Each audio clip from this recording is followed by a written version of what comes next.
आप सबों को जय यीशु। फिर एक बार मुझे मौका मिला कि हम सभी प्रभु के वचनों पर मनन चिंतन करें, इसलिए आज के दिन में फिर एक बार मैं एक नया विषय को लेकर आया हूं। इसके पहले आपने सुना होगा सफलता सिर्फ यीशु के साथ, यात्रा यीशु के साथ, और आज आप कहाँ व्यस्त हैं, आप कहाँ व्यस्त हैं, ये विषय को लेकर मैं आपके पास आया हूँ आपके साथ बांटने के लिए। और इसके लिए हमने सुसमाचार लिया है लूकस के द्वारा रचित सुसमाचार अध्याय 10 पद संख्या 38 से 42 तक। पद संख्या 38 से 42 तक यह प्रसंग है मार्ता और मरियम का। मार्ता और मरियम का प्रसंग है, और कहते हैं मार्ता और मरियम लाजरुस की बहनें यीशु के काफ़ी नज़दीक थीं। यीशु अक्सर वहाँ उनके घर जाया करते थे, और मार्ता मरियम दोनों उनकी सेवा सत्कार किया करती थीं। और ये प्रसंग है, इस प्रसंग को लेकर मैंने विषय बनाया है आप कहाँ व्यस्त। हम लोग वैसे तो देखा जाए हर कोई व्यस्त हैं। किसी से पूछो थोड़ा काम है आप आओगे, ना ना ना मैं फ्री नहीं हूँ, मैं व्यस्त हूँ। छोटे बच्चे से लेके बड़े बूढ़े तक किसी से आप पूछिए थोड़ा सा काम है, थोड़ी सी चर्च में थोड़ा सेवा है, या फलाना जगह पर थोड़ा जाना है, थोड़ी किसी की मदद करनी है, वहाँ पर बाढ़ आई थी वहाँ पर जाके मदद करना है, ऐसा कोई काम आप बोलिए, वो कहेंगे व्यस्त हैं। लेकिन आप बोलिए पिकनिक में जाना है, वो बोलेंगे हम तैयार हैं। यानी कि कहीं सेवा करने की बात आती है, या कोई सैक्रिफाइस करने की बात आती है, कोई समय देने की बात आती है किसी के लिए, किसी के भलाई के लिए, हम व्यस्त हैं। वैसे घूमने फिरने के लिए हम व्यस्त नहीं हैं। अब यहाँ पर विषय यह है, ईसा यात्रा करते करते एक गांव आए और मार्ता नामक महिला ने अपने यहाँ उनका स्वागत किया। यात्रा करते करते एक गांव आए और मार्ता नामक महिला ने अपने यहाँ उनका स्वागत किया। मार्ता ने यीशु का अपने घर में स्वागत किया। उसके मरियम नामक एक बहन थी जो प्रभु के चरणों में बैठकर उनकी शिक्षा सुनती रही। दो बहनें, मार्ता और मरियम। मार्ता ने क्या किया, यीशु को अपने यहाँ स्वागत किया। और उसकी बहन मरियम क्या करती है, जैसे ही अतिथि आपके घर आया, अतिथि को आप बैठाते हैं, चाय पानी पिलाते हैं, उसके सेवा सत्कार करते हैं, और उस काम में मार्ता लग जाती है। मरियम क्या करती है, यीशु के चरणों में बैठकर यीशु की बातें सुनती है, यीशु का वचन सुनती है। जो प्रभु के चरणों में बैठकर उनकी शिक्षा सुनती रही। परंतु मार्ता सेवा सत्कार के अनेक कार्य में व्यस्त थी। मार्ता बहुत सारा काम काज कर रही थी प्रभु के सेवा सत्कार में, कार्य प्रभु के लिए कर रही थी। ये जो भी सेवा सत्कार की तैयारी थी सब प्रभु के लिए थी। लेकिन मरियम ने ऐसा कुछ भी नहीं किया। मरियम बस जैसे प्रभु आए, प्रभु के चरणों में बैठकर वचन सुनने में व्यस्त। मार्ता कहाँ पर व्यस्त, सेवा सत्कार के अलग अलग पकवान बनाने में व्यस्त। आप कहाँ व्यस्त हैं, ये मेरा विषय है। क्या आप मार्ता के साथ हैं या मरियम के साथ हैं? अगर आप मार्ता के साथ रहेंगे आप बहुत काम करेंगे। सारा काम किसके लिए, प्रभु के लिए। प्रभु ने ये नहीं कहा तुम काम ही मत करो।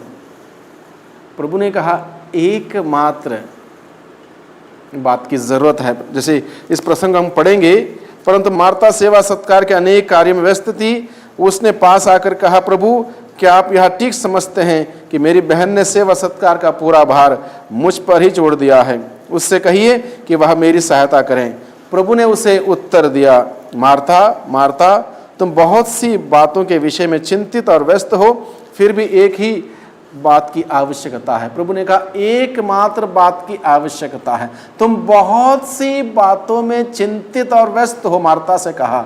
मरियम से प्रभु ने कुछ नहीं कहा। मरियम से क्या कहा, मरियम ने सबसे उत्तम बात चुन लिया है, वह उससे नहीं लिया जाएगा।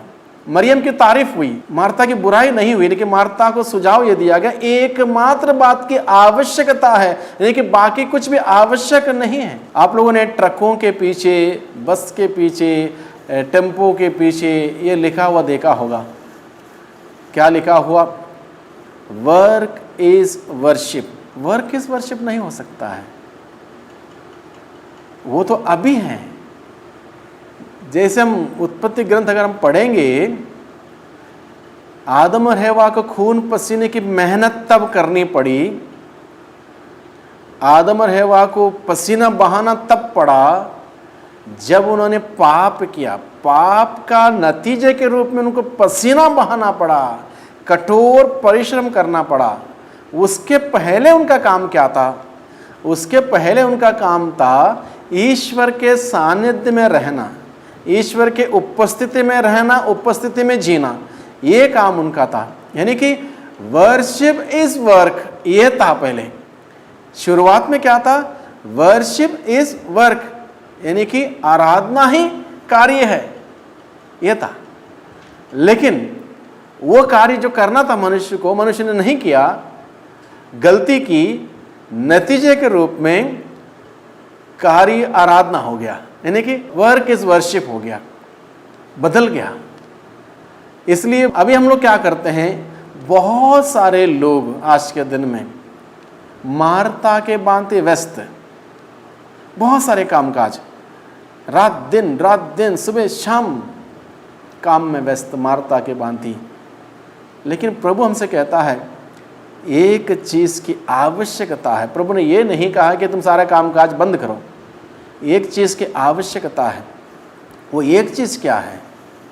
वो एक चीज़ ईश्वर के चरणों में जाके बैठना ज़रूरी है।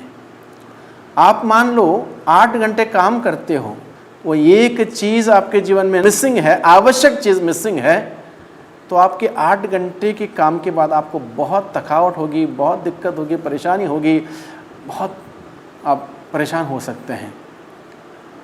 आवश्यक चीज़ वहाँ पर आपको करनी है। मान लो 8 घंटे की मेहनत करने जाते हैं, मुझे पता है आप व्यस्त हैं, आपके पास टाइम नहीं है, 8 मिनट प्रभु के चरणों में जाके बैठिए।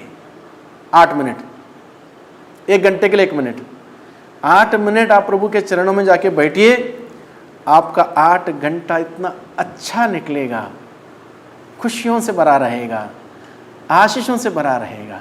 प्रभु यही कहना चाहता है।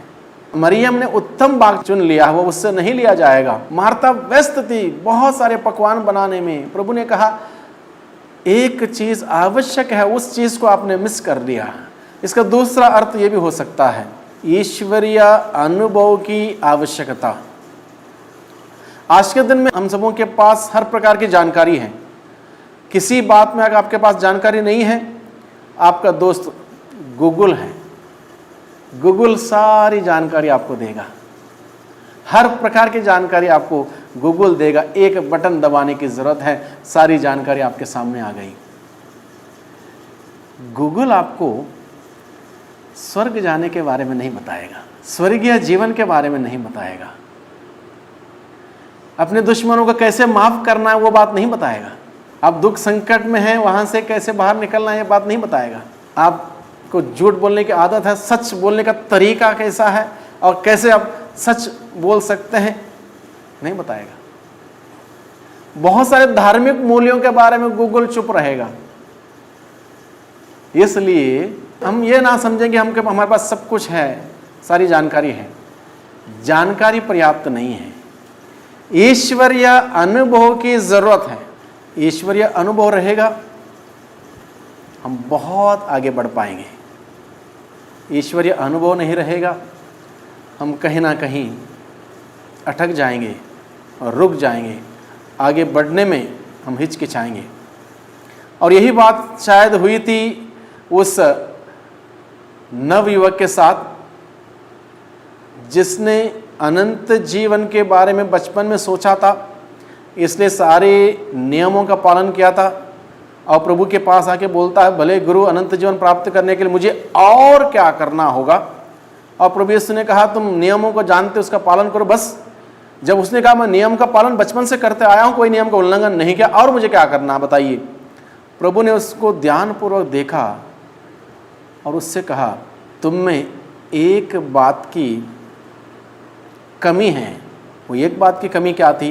वो बहुत अमीर था, बहुत ज़मीन जायदाद थी, बहुत पैसे थे। तो मैं एक बात की कमी है, उस कमी को दूर करो और मेरा अनुसरण करो। वो नहीं, पीछे हटा, अब तक सब कुछ किया हुआ व्यक्ति, सारे नियमों का पालन किया व्यक्ति, एक बात की कमी है प्रभु ने कहा, और उस एक कमी को दूर नहीं कर पाया और पीछे हटा, प्रभु के साथ नहीं जुड़ा। यह मार्था से प्रभु कहता है एकमात्र चीज की आवश्यकता है। उस नवयुवक से प्रभु ने कहा एक बात की कमी है, यहां पर कहा एकमात्र चीज की जरूरत है। तो मैं समझता हूं एकमात्र चीज क्या है, वो ईश्वरीय अनुभव।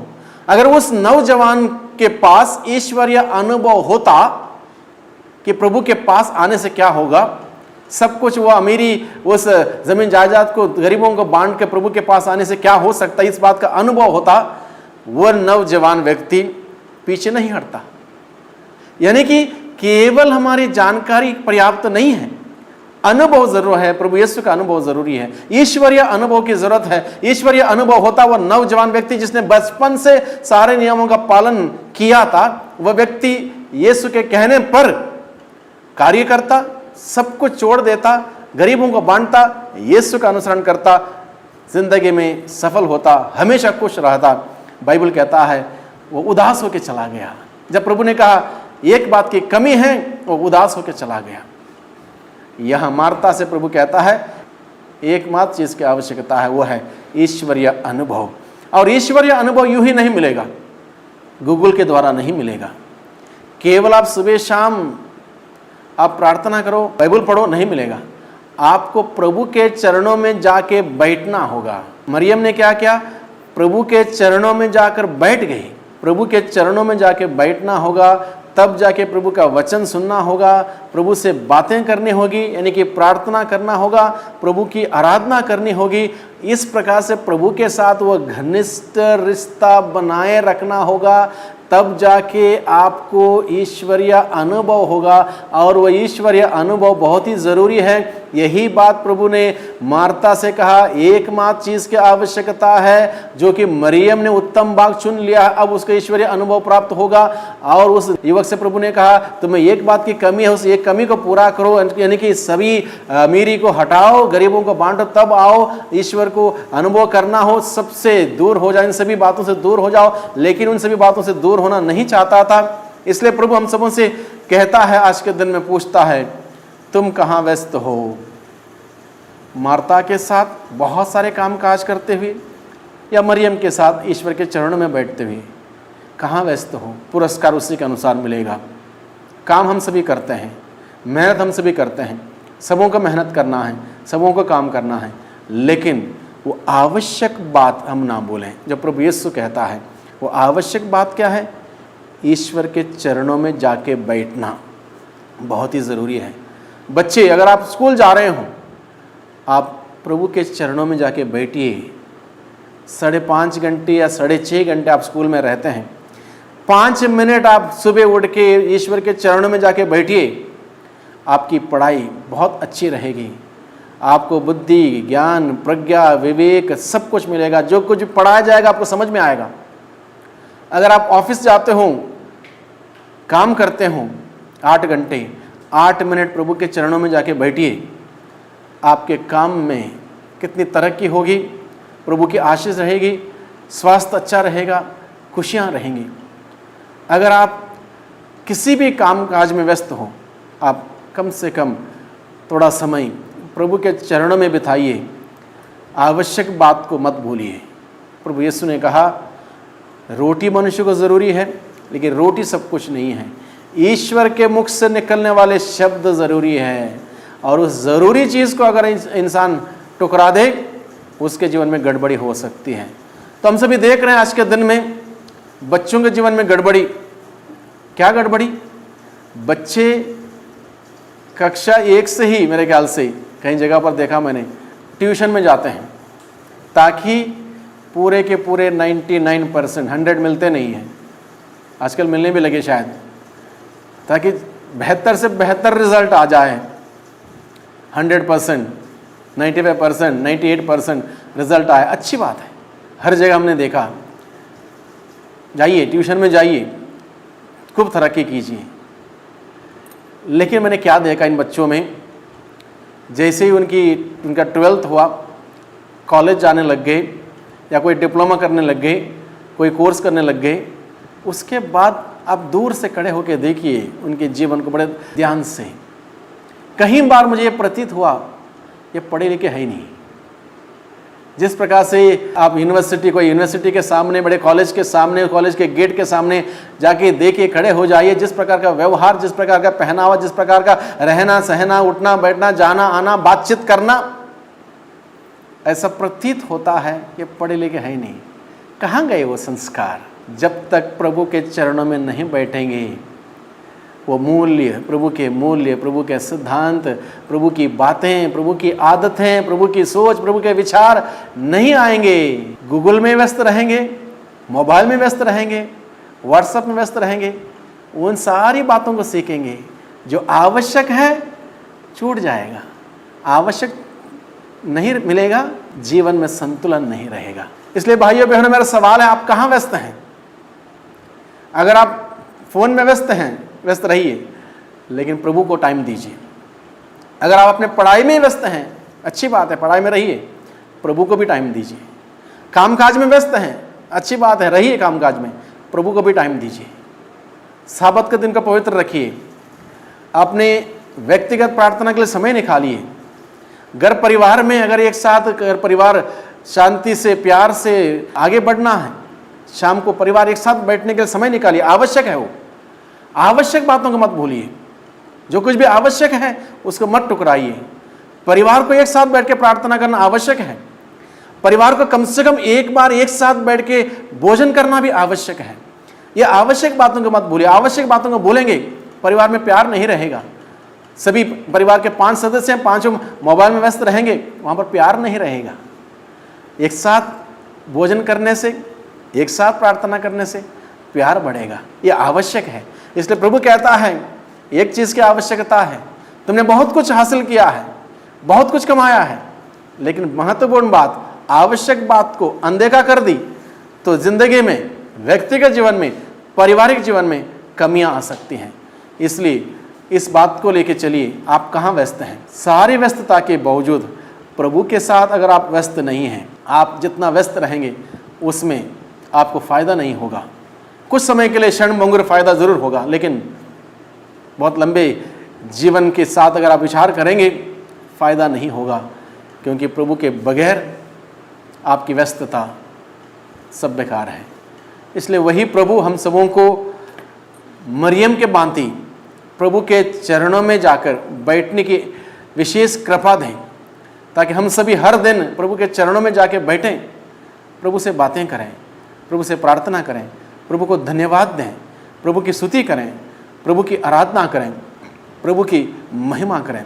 और ऐसा करने से मैं समझता हूँ हम सभी व्यक्तिगत जीवन में, पारिवारिक जीवन में बहुत सारी आशीषों को हम सभी बटोरेंगे।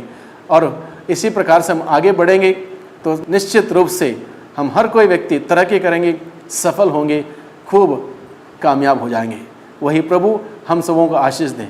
आइए इस वक्त हम सभी प्रार्थना करें। आंखों को बंद रखिए, उस प्रभु से हम विनती करें। प्यारे प्रभु जी, आप जब इस दुनिया में मनुष्य के रूप में थे, आप बहुत व्यस्त थे।